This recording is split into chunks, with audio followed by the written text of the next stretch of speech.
కూడా 1,00,000 crore rupees ఇవ్వాలి for smart cities development అనమాట. And convergence with other government schemes వేటితోటి కన్వర్ట్ చేయడం జరిగింది అని అంటే కొన్ని important central and state government schemes తోటి ఈ స్మార్ట్ సిటీస్ మిషన్ని కన్వర్ట్ చేశారు to utilise its full potential అనమాట. అసలు దీనివల్ల బెనిఫిట్స్ ఏంటి అట్లా కన్వర్ట్ చేయడం వల్ల అని అంటే కొన్ని స్కీమ్స్ ఏమున్నాయి, లైక్ అమృత్ స్కీమ్ అని ఉంది కదా అర్బన్ ట్రాన్స్ఫర్మేషన్కి సంబంధించి, తర్వాత క్లెన్లీనెస్ కోసం తెచ్చిన స్వచ్ఛ భారత్ మిషన్ కానీ, తర్వాత హెరిటేజ్ సిటీ డెవలప్మెంట్ అని హృదయ్ స్కీమ్ అని ఒకటి ఉంది, తర్వాత digital India, skill development, housing for all, ఇట్లాంటి స్కీమ్స్ అన్నిటితోటి స్మార్ట్ సిటీస్ మిషన్ని కన్వర్ట్ చేయడం జరిగిందనమాట. And existing funds and infra from various schemes can be leverage to achieve the common goals with in the SCM framework. Smart cities mission ఫ్రేమ్వర్క్కి మిగతా స్కీమ్స్కి కొన్ని common goals ఉంటాయి. లైక్ ఇప్పుడు ఇదేంటి అర్బన్ ట్రాన్స్ఫర్మేషన్, అమృత్ స్కీమ్ ఏంటి అర్బన్ ట్రాన్స్ఫర్మేషన్ కోసం, smart cities mission కూడా ఈ 100 సిటీస్లో అర్బన్ ట్రాన్స్ఫర్మేషన్ గురించే కదా. సో ఇప్పుడు వాటిల్లో ఉన్న కొన్ని ఫండ్స్ని వీటికి యూటిలైజ్ చేసుకునేలాగా, ఇన్ఫ్రాస్ట్రక్చర్ని దీనికి యూటిలైజ్ చేసుకునేలాగా, కామన్ గోల్స్ని అచీవ్ చేయడానికి ఇట్లా కన్వర్జెన్స్ అనేది చేయడం జరుగుతుంది అనమాట. అండ్ ఆల్సో సోషల్ ఇన్ఫ్రాస్ట్రక్చర్ని కూడా ఇంప్రూవ్ చేయొచ్చు with this convergence. Like social infra అంటే ఏమేమి వస్తాయి మనకి, హెల్త్, ఎడ్యుకేషన్, కల్చర్, ఇవన్నీ కూడా అంటే ఫిజికల్ ఇన్ఫ్రాస్ట్రక్చర్ డెవలప్మెంట్తో పాటు సోషల్ ఇన్ఫ్రాస్ట్రక్చర్ డెవలప్మెంట్కి కూడా ఈ convergence of smart cities machine with other schemes like Amrit కానీ, హృదయ్ స్కీమ్ కానీ, లేదంటే డిజిటల్ ఇండియా, స్కిల్ ఇండియా, లేదా స్వచ్ఛ భారత్ మిషన్, వీటితోటి కన్వర్ట్ చేసి ఓవరాల్గా కామన్ గోల్స్ని అచీవ్ చేయడానికి స్మార్ట్ సిటీస్ మిషన్ అనేది చాలా హెల్ప్ఫుల్గా ఉంది అని చెప్తున్నాం. అసలు స్మార్ట్ సిటీ అంటే ఎట్లా ఉంటుంది అంటే it is a concept that refers to the use of technology, data and innovative solutions to provide the efficiency, sustainability and quality of the life in urban areas. అంటే అర్బన్ ఏరియాస్లో టెక్నాలజీని use చేసి innovative solutions ద్వారా ఇంకా quality of లైఫ్ని improve అయ్యేలాగా చేయడమే. అంటే ఆ సిటీలో ఏ సిటీలో అయితే చేస్తున్నారో దాన్ని స్మార్ట్ సిటీ అంటారు. సో ఒక స్మార్ట్ సిటీ అంటే ఎలా ఉండాలి, దాంట్లో ఉండాల్సిన ఎలిమెంట్స్ ఏంటి అని అంటే అడిక్వేట్ వాటర్ సప్లై ఉండాలి, అష్యూర్డ్ ఎలక్ట్రిసిటీ సప్లై అంటే పవర్ సప్లై, అష్యూర్డ్ సప్లై అనేది ఉండాలి, తర్వాత sanitation including solid waste management, తర్వాత efficient urban mobility, solid waste management practices చాలా ప్రాపర్గా జరగాలి, అర్బన్ మొబిలిటీ ఎఫిషియెంట్గా ఉండాలి, అండ్ పబ్లిక్ ట్రాన్స్పోర్ట్ కూడా ఎఫిషియెంట్గా ఉండాలి, అండ్ దాంతోపాటు అఫోర్డబుల్ హౌసింగ్ ఉండాలి, ఎస్పెషల్లీ ఫర్ పూర్ అంటే స్లమ్ ఏరియాస్ ఇట్లాంటివి లేకుండా అఫోర్డబుల్ హౌసింగ్ అనేది ఉండాలి. తర్వాత robust IT connectivity and digitalisation ఉండాలి, good governance especially e governance and citizen centric governance అనేది ఉండాలి. తర్వాత ఎన్విరాన్మెంట్ ఎలా ఉండాలి, సస్టైనబుల్ ఎన్విరాన్మెంట్ ఉండాలి, and safety and security of the citizens particularly women కానీ, చిల్డ్రన్ కానీ, ఎల్డర్లీ వాళ్ళ యొక్క సేఫ్టీ అండ్ సెక్యూరిటీ ప్రాపర్గా ఉండాలి, and health and education. So ఈ అన్ని ఆస్పెక్ట్స్ని ఒక చోట ఒక సిటీలో తీసుకొని రావడమే స్మార్ట్ సిటీ. అప్పుడే ఆ సిటీ ఏమవుతుంది, స్మార్ట్ సిటీ అవుతుంది. అదే దానికోసమే స్మార్ట్ సిటీ మిషన్ అనే దాన్ని 2015లో లాంచ్ చేశారు 2020 గోల్ తోటి. కానీ అది ఎక్స్టెండ్ అవుతూ వెళ్తుంది. అండ్ ఇప్పుడు డెడ్ లైన్ ఏది అని అంటే 31 మార్చ్ 2025గా ఎక్స్టెండ్ చేయడం జరిగిందనమాట. సో అందుకని ఇది న్యూస్లో ఉంది. Okay, let us move on to the next article. Let us move on to the 11th article. నీతి ఆయోగ్ కొత్తగా ఒక ప్రోగ్రామ్ని స్టార్ట్ చేసింది. అదేంటంటే సంపూర్ణత అభియాన్. సంపూర్ణత అభియాన్ అనేది ఎవరు స్టార్ట్ చేశారు అని అడగచ్చు, నీతి ఆయోగ్ అనమాట. So what is its main intention అంటే సంపూర్ణత అభియాన్ అనే దాని ఎయిమ్ ఏంటి అని అంటే it is aimed at achieving 100% saturation in 12 key social sector indicators.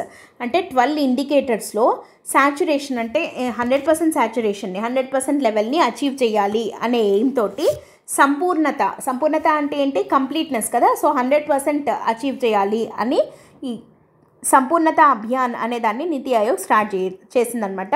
ఇది ఒక 3 month క్యాంపెయిన్. దీని ఆబ్జెక్టివ్ ఏంటి, ఆస్పిరేషనల్ డిస్ట్రిక్ట్ ప్రోగ్రామ్స్లో 6 ఇండికేటర్స్ అండ్ ఆస్పిరేషనల్ బ్లాక్ ప్రోగ్రామ్స్లో, సో ఈ ADP అండ్ ABP ప్రోగ్రామ్స్లో టోటల్గా 12 కీ సోషల్ సెక్టార్ ఇండికేటర్స్లో 100% సాచురేషన్ని అచీవ్ చేయడము. సో ఏంటి ఆ ప్రోగ్రామ్స్ అని అంటే ఆస్పిరేషనల్ డిస్ట్రిక్ట్ ప్రోగ్రామ్స్లో టార్గెట్స్ ఆస్పిరేషనల్ డిస్ట్రిక్ట్ ప్రోగ్రామ్ అనేది ఏంటి, టార్గెట్స్ 112 ఆస్పిరేషనల్ డిస్ట్రిక్ట్స్. 112 డిస్ట్రిక్ట్స్ని ఆస్పిరేషనల్ డిస్ట్రిక్ట్స్గా నీతి ఆయోగే డిక్లేర్ చేయడం జరిగింది under aspirational districts programme. So అక్కడ అండ్ 500 ఆస్పిరేషనల్ బ్లాక్స్ ఉన్నాయి. సో ఇక్కడ సో ఈ రెండిట్లో ఏ ఇండికేటర్స్ని సెలెక్ట్ చేసుకోవడం జరిగింది, 100% సాచురేషన్ అచీవ్ చేయాల్సిన ఇండికేటర్స్ ఏవి అంటే డిస్ట్రిక్ట్స్ విషయానికి వస్తే ఈ 112 డిస్ట్రిక్ట్స్లో ఏ ఇండికేటర్స్ అంటే సాయిల్ హెల్త్ కార్డ్ డిస్ట్రిబ్యూషన్, తర్వాత schools with functional electricity, fully immunised children అంటే 9 to 11 months వాళ్ళు ఫుల్లీ ఇమ్యునైజ్ అవ్వాలి, తర్వాత pregnant women registered for ANC in the first trimester, తర్వాత pregnant women taking ICDS supplementary nutrition, తర్వాత schools providing text books with in the 1 month of session start. ఎన్ని ఉన్నాయి చూడండి మనకు టోటల్గా 1 2 3 4 5 and 6. సో ఆస్పిరేషనల్ డిస్ట్రిక్ట్స్లో ఈ 6 ఇండికేటర్స్ అంటే సాయిల్ హెల్త్ కార్డ్స్, తర్వాత స్కూల్స్లో ఎలక్ట్రిసిటీ, తర్వాత immunisation for 9 to 11 months children, తర్వాత ప్రెగ్నెంట్ ఉమెన్ రిజిస్టర్డ్ ఫస్ట్ ట్రైమిస్టర్లో అంటే ఫస్ట్ 3 monthsలో ఏఎన్సీకి రిజిస్టర్ అవ్వడము, తర్వాత ఐసిడిఎస్ సప్లిమెంటరీ న్యూట్రిషన్ తీసుకునే ప్రెగ్నెంట్ ఉమెన్, తర్వాత స్కూల్ స్టార్ట్ అయిన తర్వాత 1 month లోపల టెక్స్ట్ బుక్స్ వచ్చేయడము. సో ఈ 6 ఇండికేటర్లను 100% అచీవ్ చేయాలి ఈ 112 ఆస్పిరేషనల్ డిస్ట్రిక్ట్స్లో అనే టార్గెట్ని పెట్టుకొని స్టార్ట్ చేసిన ప్రోగ్రామే సంపూర్ణత అభియాన్. అంటే ఈ 6లో 100% అచీవ్ చేయడము అంటే ఏంటి అంటే ఆ డిస్ట్రిక్ట్స్లో ఇప్పుడు suppose for example schools with functional electricity అనేది తీసుకుందాం. అంటే ఈ 112 జిల్లాలు ఉన్నాయి కదా ఆస్పిరేషనల్ డిస్ట్రిక్ట్స్ అని చెప్పి. సో ఇవి ఏంటి అని అంటే కొన్ని సోషియో ఎకనామిక్ ఇండికేటర్స్లో వెనకబడిపోయిన జిల్లాలను మొత్తం కంట్రీలో 112 డిస్ట్రిక్ట్స్ని నీతి ఆయోగ్ సెలెక్ట్ చేసుకొని వాటికి ఆస్పిరేషనల్ డిస్ట్రిక్ట్స్ అని చెప్పి ఒక పేరు పెట్టింది. అది ఆస్పిరేషనల్ డిస్ట్రిక్ట్స్ ప్రోగ్రామ్ అనమాట. అలాగే కొన్ని సోషియో ఎకనామిక్ ఇండికేటర్స్లో వెనకబడిపోయిన 500 బ్లాక్స్ని సెలెక్ట్ చేసుకునింది నీతి ఆయోగ్. వాటిని 500 ఆస్పిరేషనల్ బ్లాక్స్ అంటారు. వాటిని డెవలప్ చేయడం కోసం ఆస్పిరేషనల్ బ్లాక్ ప్రోగ్రామ్ అనే దాన్ని కూడా నీతి ఆయోగే స్టార్ట్ చేసింది. అయితే ఇంకా బాగా దాన్ని ఇంకా ఫాస్ట్గా అచీవ్ చేయాలి, వాటిని ఇంకా డెవలప్ చేయాలి అనే దానికోసము అట్లీస్ట్ ఈ 6 indicators in districts and 6 more in blocks, టోటల్గా ఈ 12 కీ సోషల్ సెక్టార్ ఇండికేటర్స్లో 100%ని అచీవ్ చేయాలి అనేదే సంపూర్ణత అభియాన్ యొక్క ఆబ్జెక్టివ్. అంటే ఇప్పుడు స్కూల్స్ విత్ ఫంక్షనల్ ఎలక్ట్రిసిటీ అన్నాము. ఈ 112 జిల్లాల్లోనూ ఉన్న ప్రతి ఒక్క స్కూల్లో ఎలక్ట్రిసిటీ కంపల్సరీ ఉండేలాగా చేయడం, అంటే 100% ఎలక్ట్రిసిటీ ఉండేలాగా చూసుకోవడం ఈ 112 డిస్ట్రిక్ట్స్లో. లేదా ఆ 112 డిస్ట్రిక్ట్స్లో ఉన్న 9 to 11 months మధ్యలో ఉన్న పిల్లలందరికీ ఇమ్యునైజేషన్ కంపల్సరీగా చేయించేలాగా చూడడము. సో ఇట్లాంటి ఈ ఇండికేటర్స్లో 100% అంటే ఒక్కరు కూడా లెఫ్ట్ అవుట్ అవ్వకుండా అచీవ్ చేయడమే ఈ సంపూర్ణత అభియాన్ యొక్క టార్గెట్ అనమాట. నెక్స్ట్ బ్లాక్స్కి ఉన్న కీ ఇండికేటర్స్ ఏవి అంటే screening for diabetes and hyper tension, తర్వాత ప్రెగ్నెంట్ ఉమెన్, మళ్ళీ ఇది కూడా ఫస్ట్ ట్రైమిస్టర్లో ఇది కూడా బ్లాక్స్లో కూడా ఉంది. లైక్ ఐసిడిఎస్ సప్లిమెంటరీ న్యూట్రిషన్ అందేలాగా చేయడము అనేది ఈ ప్రెగ్నెంట్ ఉమెన్ అనేది డిస్ట్రిక్ట్స్లో ఉంది, బ్లాక్లో ఉంది ఇండికేటర్ అనేది. తర్వాత సాయిల్ హెల్త్ కార్డ్స్ దీంట్లో ఉంది. ఎస్హెచ్జీస్ receiving revolving fund, so self help గ్రూప్స్కి ఫండింగ్ అందేలాగా చేయడము. ఇవి బ్లాక్స్లో ఇండికేటర్స్ అనమాట. సో ఈ 12 ఇండికేటర్స్లో 100% సాచురేషన్ అచీవ్ చేయాలి అన్న ఉద్దేశంతో నీతి ఆయోగ్ స్టార్ట్ చేసిన ప్రోగ్రామ్ ఏంటి, సంపూర్ణత అభియాన్ అనే దాన్ని స్టార్ట్ చేయడం జరిగిందనమాట. ఓకేనా. సో మీరు దీని రిలేటెడ్గా ఇంకేదైనా చూడాలి అనుకుంటే ఈ ఆస్పిరేషనల్ డిస్ట్రిక్ట్ ప్రోగ్రామ్ గురించి ఖచ్చితంగా చూడండి. ఫర్దర్గా మీరు ఇంకా కొంచెం చూసుకొని దీని గురించి నోట్స్ చేసుకుంటే మీకు చాలా హెల్ప్ అవుతుంది ఇది. Okay, let us move on to the 12th article. 12th article ఏంటి అని అంటే నమో డ్రోన్ దీదీ ఇనిషియేటివ్ అనేది స్టార్ట్ చేయడం జరిగింది. ఈ డ్రోన్ దీదీ ఇనిషియేటివ్ గురించి ఏంటి అనేది న్యూస్లో ఉంది, చూద్దాము.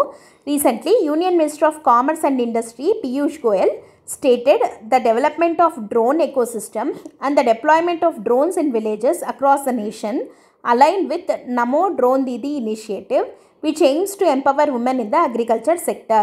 సో ఇక్కడ న్యూస్లో ఏముంది, నమో డ్రోన్ దీదీ ఇనిషియేటివ్ అనేది ఉంది.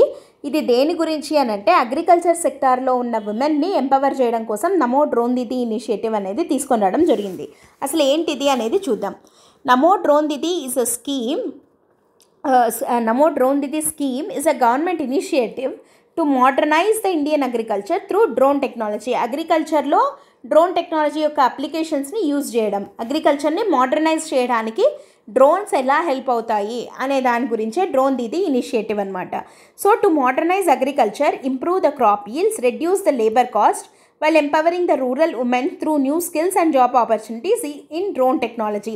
డ్రోన్ టెక్నాలజీ ద్వారా labour cost, drone technology suppose for example seeding అనుకుందాం, విత్తనాలు చల్లాలి, అప్పుడు లేబర్ ఎక్కువ అవసరం పడతారు. సో ఆ లేబర్ కాస్ట్ని రెడ్యూస్ చేయొచ్చు యూజింగ్ డ్రోన్స్. డ్రోన్ ద్వారా సీడింగ్ చేయడము. తర్వాత while empowering the rural women, దీని ద్వారా ఏమవుతుంది, రూరల్ ఉమెన్ ఎంపవర్ అవుతారు, వాళ్ళకి డ్రోన్ యూసేజ్కి సంబంధించిన కొత్త స్కిల్ వచ్చినట్టే, అండ్ అవి ఫర్దర్గా ఎక్కడైనా జాబ్ ఆపర్చునిటీస్గా కూడా యూస్ చేసుకోవచ్చు. సో ఇది డ్రోన్ దీదీ స్కీమ్ యొక్క బెనిఫిట్స్ అనమాట. ఇంకా దీని ఆబ్జెక్టివ్స్ ఏంటి అంటే టు ఎంపవర్ ద ఉమెన్, తర్వాత to enhance the productivity and to promote drone technology, దాని ద్వారా జాబ్స్ వస్తాయి అండ్ ఆల్సో సెల్ఫ్ రిలయన్స్ అనేది ఏర్పడుతుంది. సో ఇవి డ్రోన్ దీదీ ఇనిషియేటివ్ యొక్క ఆబ్జెక్టివ్స్. ఇంకా దీంట్లో ఏం కాంపోనెంట్స్ ఉన్నాయి అని అంటే ఇది ఇంపార్టెంట్, డ్రోన్ డిస్ట్రిబ్యూషన్. మొత్తం ఎంతమందికి డ్రోన్స్ ఇస్తారు అంటే 15,000 ఉమెన్ సెల్ఫ్ హెల్ప్ గ్రూప్స్కి for rental to local farmers. So drones 15,000 women ఎస్హెచ్జీస్కి రెంట్ పర్పస్కి డ్రోన్స్ని ఇస్తారు. డ్రోన్ డిస్ట్రిబ్యూషన్ జరుగుతుంది. తర్వాత training, it also offer training for women in ఎస్హెచ్జీస్ on drone operation and maintenance. అసలు డ్రోన్ ఎట్లా ఆపరేట్ చేయాలి, దాని మెయింటెనెన్స్ ఎట్లా, అవంతటి మీద విమెన్కి ట్రైనింగ్ కూడా ఇవ్వడం జరుగుతుంది. And also maintenance and repair support కూడా ఇస్తారు డ్రోన్స్కి, అంటే సపోర్ట్ సిస్టమ్ కూడా ఉంటుంది. అండ్ దాంతోపాటు దీన్ని ట్రెడిషనల్ ఫార్మింగ్ ప్రాక్టీసెస్లో ఎలా ఇంటిగ్రేట్ చేయొచ్చు అనే దాని మీద కూడా వీళ్ళని ట్రైన్ చేయడం జరుగుతుంది. And also drone technology in అగ్రికల్చర్కి సంబంధించి ఏదైనా జాబ్ రోల్స్ ఉంటే వాటికి దాని ద్వారా జాబ్ క్రియేషన్ కూడా జరుగుతుందన్నమాట. సో ఇది డ్రోన్ దీదీ ఇనిషియేటివ్ యొక్క పర్పస్. సో ఇది న్యూస్లో ఉంది, drone Didi initiative very important. Drone Didi అంటే ఏంటి, సిస్టర్ అన్నట్టు కదా.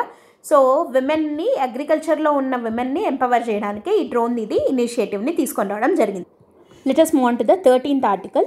ఇదేంటి, రీసెంట్గా యూకేలో జనరల్ ఎలక్షన్స్ జరిగాయి అండ్ యూకేకి కొత్త ప్రైమ్ మినిస్టర్గా ఎవరు ఎలక్ట్ అయ్యారు, సర్ కీర్ స్టార్మర్ ఎలక్ట్ అయ్యారు కదా. సో అందుకని నరేంద్ర మోడీ గారు కంగ్రాచులేట్ చేస్తూ వచ్చిన ఆర్టికల్ అనమాట ఇది. So prime minister Narendra Modi congratulated sir Keir Starmer for victory in UK general elections. So ఇప్పుడు మనం UK related nature of the parliament వాళ్ళది ఎలా ఉంటుంది ఏంటి అనేది చూద్దాము. యూకే పార్లమెంట్ కూడా మనలాగానే బైకామరల్ లెజిస్లేచర్ అనమాట. దీంట్లో 2 హౌసెస్ ఉంటాయి, హౌస్ ఆఫ్ కామన్స్ అని, తర్వాత హౌస్ ఆఫ్ లార్డ్స్ అని చెప్పి ఉంటాయి. House of Commons is like our Lok Sabha లాంటిది హౌస్ ఆఫ్ కామన్స్ అంటే. సో ఇది లోవర్ హౌస్ అనమాట. అక్కడ 650 ఎంపీస్ ఉంటారు, elected by public through FPTP, first pass the post system అంటారు కదా. సో ఎఫ్పీటీపీ ద్వారా ఎలక్ట్ అవ్వబడిన 650 మంది ఎంపీస్ లోవర్ హౌస్లో ఉంటారు. దాన్నే హౌస్ ఆఫ్ కామన్స్ అని అంటారు. దీంట్లో 533 మంది ఇంగ్లాండ్, 59 స్కాట్లాండ్, 40 వేల్స్, 18 నార్దర్న్ ఐలాండ్కి చెందిన వాళ్ళు అనమాట యూకేలో. యూకే అంటే ఇవన్నీ ఇంక్లూడ్ అయి ఉంటాయి కదా. సో నెక్స్ట్ ఇది primary legislative body. It is responsible for making and passing of laws. మనలాగే లోక్సభ ఎట్లాగో అట్లాగే హౌస్ ఆఫ్ కామన్స్ కూడా. And the party with majority of the seats form the government and its leader become the prime minister. Same ఇండియాలో ఎలాగో అలాగే మన features అన్నీ, మన పార్లమెంటరీ ఫార్మ్ ఆఫ్ గవర్నమెంట్ మనం యూకే నుంచే బారో చేసుకున్నాం కదా. సో మనలాగా సేమ్ ఒకటేలాగే ఉంటాయన్నమాట. The opposition is made up of MPs from parties not in government. Opposition party అంటే గవర్నమెంట్లో లేని parties. And House of Lords అంటే అప్పర్ హౌస్, అంటే మన రాజ్యసభ లాంటిది. సో దీంట్లో ఏంటి, which is unelected and includes life peers, bishops, hereditary peers, ఇట్లా సేమ్ మన అప్పర్ హౌస్లో ఎక్స్పీరియన్స్డ్ ఏదైనా సబ్జెక్ట్ నాలెడ్జ్ ఉన్న వాళ్ళు, నామినేటెడ్ వాళ్ళు ఎలా ఉంటారో అలా ఉంటుంది హౌస్ ఆఫ్ లార్డ్స్ అనేది. అండ్ ఇది ఏం చేస్తుంది, it reviews and suggest amendments to the legislations proposed by house of Commons. Same మనకి ఇప్పుడు లోక్సభ ఏదైనా ఒక లెజిస్లేషన్ పాస్ చేస్తే దాన్ని రివ్యూ చేసి దానికి ఏదైనా ఉంటే అమెండ్మెంట్స్ని సజెస్ట్ చేసి ఇట్లా చేస్తుంది కదా. సేమ్ అట్లాగే హౌస్ ఆఫ్ లార్డ్స్ కూడా. While it can delay the legislation, it can not ultimately prevent the bills passed by Commons from becoming a law.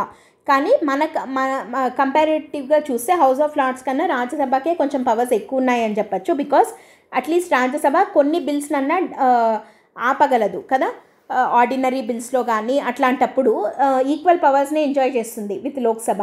కానీ ఇక్కడ హౌస్ ఆఫ్ లార్డ్స్కి ఏంటి అంటే it can just delay the legislation, అంతేగాని House of Commons pass చేసిన బిల్స్ని అడ్డుకునే powers అయితే దీనికి లేవు. It cannot prevent the bills passed by Commons from becoming a law అనమాట. ఇంకా గవర్నెన్స్ సిస్టమ్ విషయానికి వస్తే అసలు ఎవరెవరు ఉంటారు అని అంటే దీంట్లో it operates under A constitutional monarchy and parliamentary democracy. Okay, so వీళ్ళకు మొనార్క్ ఉంటారు కదా, మొనార్క్ అంటే హెడ్ ఆఫ్ ద స్టేట్. ఇక్కడ మనకి మన ఇండియాని మనం ఏమంటాం, రిపబ్లిక్ అంటాం. వెరస్ బ్రిటన్ రిపబ్లిక్ కాదు. ఎందుకంటే రిపబ్లిక్ అంటే ఏంటంటే head of the state elected అయినప్పుడు అది రిపబ్లిక్ అవుతుంది. వెరస్ బ్రిటన్లో ఏంటి, head of the state hereditary అనమాట, అంటే మొనార్కీ ఉంది అక్కడ, ఇంకా రాచరికం అంటాం కదా, సో అది హెడ్ ఆఫ్ ద స్టేట్ రాజ్ అవుతాడు. Currently King Charles III was head of the state they, and the role is largely ceremonial. అది అంటే పెద్దగా అతనికి ఏం పవర్స్ లేకపోయినా అది ఒక సెరిమోనియల్ పొజిషనే. రియల్ పొలిటికల్ పవర్ అంతా ఎవరి దగ్గర ఉంటుందంటే ఎలక్టెడ్ బాడీస్ చేతిలోనే ఉంటుంది. Even though it is ceremonial, అది మొనార్కీ, అది హెరిడిటరీగా వారసత్వంగా వస్తుందన్నమాట. అన్లైక్ ఇండియాలో ఎలా ఉంటుంది, అది ఎలక్టెడే, ప్రెసిడెంట్ కూడా ఎలక్టెడే అవుతాడు.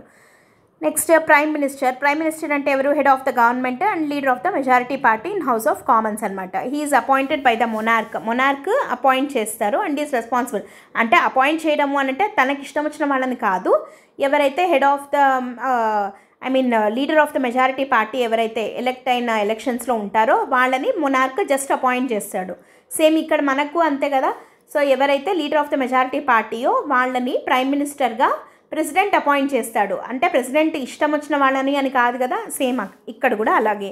And he is responsible for running the government, making policy decisions and representing the US domestically and internationally.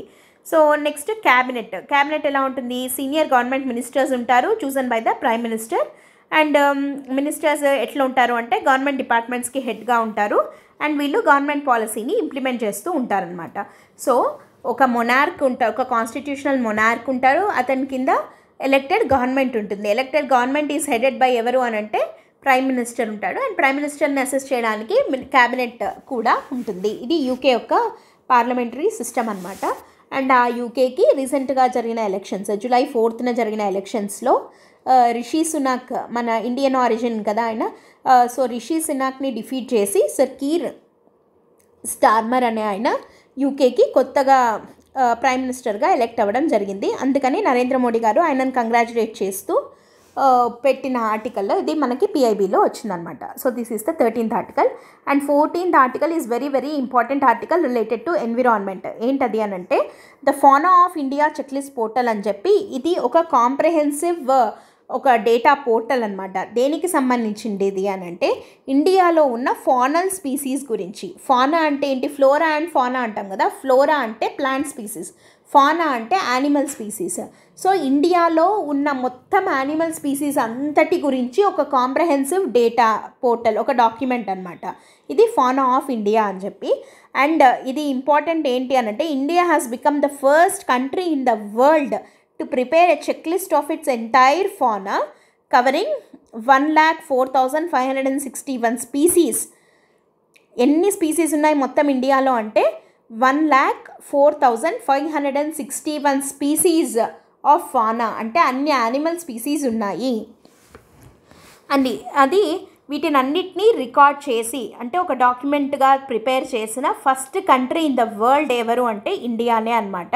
It was launched on the occasion of, ఏ అకేషన్లో దీన్ని లాంచ్ చేశారు, 109th foundation day of Zoological Survey of India in Kolkata by Union Minister Bhupender Yadav గారు Union minister.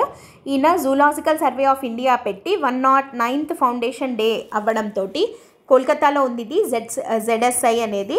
So ఆ సందర్భంగా ఈ fauna of India checklist పోర్టల్ని launch చేయడం జరిగింది. అండ్ ఇది వెరీ ఇంపార్టెంట్ ప్రిలిమ్స్కి. India became the first country to have such a portal with all the species, all the faunal species recorded అనమాట. ఎన్ని స్పీసీస్ ఉన్నాయి ఇండియాలో, 1,04,561 స్పీసీస్.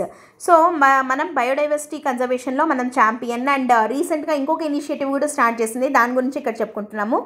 ఏక్ పేడ్ మాకే నామ్ అమ్మ పేరు మీద ఒక చెట్టు అన్నట్టు, ఏక్ పేడ్ మాకే నామ్ అనే ఒక ఇనిషియేటివ్ని స్టార్ట్ చేయడం జరిగింది. ఇది కూడా ఒక టెస్టమెంట్ అనమాట, మనం ఎన్విరాన్మెంట్ కన్జర్వేషన్కి ఎంత ఇంపార్టెన్స్ ఇస్తున్నాము, బయోడైవర్సిటీ కన్జర్వేషన్కి అని.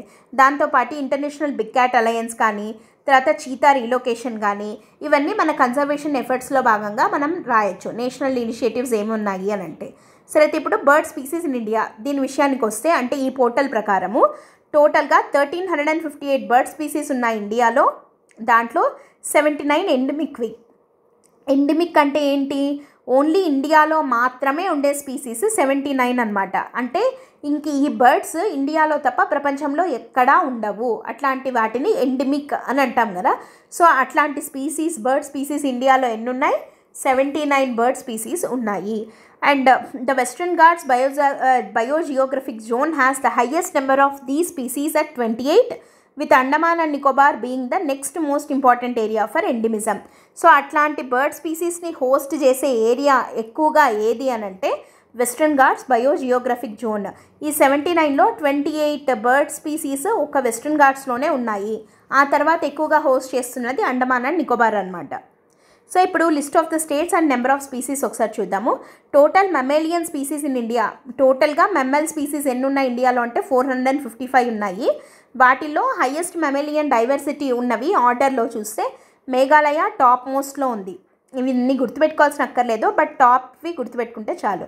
హైయెస్ట్ మెమేలియన్ డైవర్సిటీ ఉన్న స్టేట్ ఏది అని అంటే మేఘాలయ 163, నెక్స్ట్ వెస్ట్ బెంగాల్ 161, అరుణాచల్ ప్రదేశ్ 142, తమిళనాడు 139, అస్సాం 138, సిక్కిం 137, కేరళ 134 అనమాట.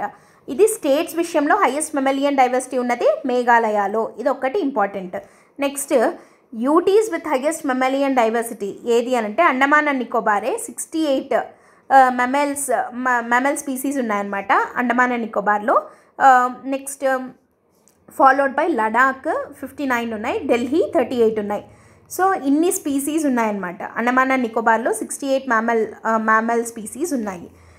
నెక్స్ట్ హై ఎండమిజం ఏరియాస్ ఏవి అని అంటే తమిళనాడు, కర్ణాటక, కేరళ, ఈ ఆర్డర్లో గుర్తుపెట్టుకోవాలి. అండ్ హై ఎండమిజం రీజియన్స్ ఏవి అని అంటే western ghat hill streams of Tamil Nadu, Kerala and Karnataka. అంటే వెస్ట్రన్ ఘాట్స్ అనేవి ఈ మొత్తం 3 స్టేట్స్లో వెళ్తాయి కదా, తమిళనాడు, కేరళ, కర్ణాటకలో ఉన్న వెస్ట్రన్ ఘాట్స్లో హై ఎండమిజం ఉంది. అంటే ఇక్కడ ఉండేవి ఇంకా వరల్డ్లోనే ఎక్కడ ఉండవన్నమాట. అండ్ అండమాన్ అండ్ నికోబార్లో హై ఎండమిజంని మనం చూడొచ్చు. తర్వాత మోనోటైపిక్ జెనరా, ఇది ఎక్కడెక్కడ ఉంటాయి అని అంటే ఇవి ఏంటి అని అంటే ఇవి ఓన్లీ ఇండియాలో ఉండేవి. ఏవవి అని అంటే అనాథనా అనేది ఒకటి, దీన్నే మద్రాస్ ట్రీ ష్రూ అని కూడా అంటారు. తర్వాత లాటిడెన్స్ని ఇంకా ఏమని పిలుస్తారంటే సలీమలీస్ ఫ్రూట్ బ్యాట్ అని కూడా పిలుస్తారు. తర్వాత నీలగిరి ట్రాగర్స్, ఇది కూడా ఇండియాలో మాత్రమే ఉంటుంది. సో ఇవి ఓన్లీ ఇండియాకి మాత్రమే లిమిట్ అయినవి, హైలీ ఎండమిక్ అనమాట ఇవన్నీ కూడా. ఓకే, సో ఇది fauna of India check list portal, very very important. ఎన్విరాన్మెంట్కి సంబంధించిన క్వశ్చన్స్లో ది మోస్ట్ ఎక్స్పెక్టెడ్ క్వశ్చన్ అనమాట ఇది. Okay, so these are the important articles from 30th June to July 6th. పిఐబిలో కవర్ అయిన ఆల్ ఆర్టికల్స్ మనం అన్ని ఇంపార్టెంట్ ఆర్టికల్స్ని కవర్ చేసుకోవడం జరిగింది. So make note of all these articles, బాగా రివిజన్ చేయండి. And before going to end this session ఒక important announcement from LTX classes ఏంటంటే ఆప్షనల్ మేళా కింద మీరు ఏ ఆప్షనల్ తీసుకున్నా live and recorded classes just మీకు 22,500 రూపీస్కి మాత్రమే ఇవ్వడం జరుగుతుంది. యాక్చువల్గా 30,000 ఫీజు, కానీ మీకు ఇది ఆఫర్లో 22,500కే ఇవ్వడం జరుగుతుంది. అండ్ ఈ ఆప్షనల్ కోర్స్ కూడా మీకు లైఫ్ టైం వ్యాలిడిటీ తోటి ఇస్తారు. అండ్ LTX ఆఫర్ చేసిన ఆప్షన్స్ ఏవి అంటే PSIR, public administration, sociology, anthropology and Telugu literature. So మీరు ఈ తక్కువ ఫీజుకి మీరు సబ్స్క్రైబ్ చేసుకోవాలి అనుకున్నట్టయితే ఫీజు 15th July వరకు మాత్రమే వ్యాలిడ్ ఉంది. ఈలోపు మీరు ఈ కోర్స్కి సబ్స్క్రైబ్ చేసుకోండి. అండ్ దీనికి సంబంధించి మీకు ఏదైనా డౌట్స్ ఉన్నా కూడా you can contact this number or else you can go through the website LTXclasses.com. మీరు డెమో సెషన్స్ కావాలి అనుకుంటే వినొచ్చు. ఓకేనా? So that's it for today. Thanks for listening. All the best. By.